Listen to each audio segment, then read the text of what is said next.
开了！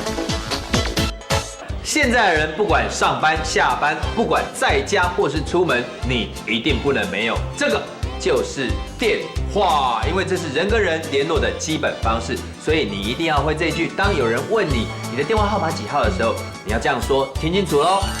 爱家天花号码黑，爱家天花号码黑，爱家天花号码黑。我的电话号码是几号？我们现在赶快去看看怎么运用这句话。走。爱家天花号码黑。喂，请问是球儿吗？我是啊。尚伟，你干嘛讲话这么客气呀？球儿，我不是客气，因为我的手机电丢掉了。啊，你是在讲笑话吗？我不是在公 sale 开玩笑，我的手机是真的电丢掉，我有多攀的舍不得啊！哎呦，算了啦，你就当做是花钱消灾好啦。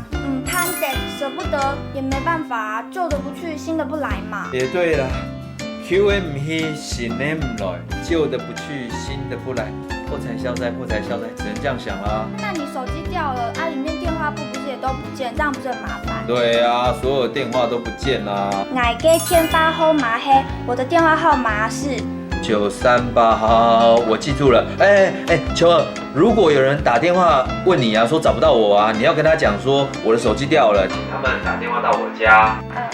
爱家天花号码黑，我的电话号码是。哎呦，我知道你家电话啊，我手机又没掉。哦，好，那麻烦你哦。好。复习时间。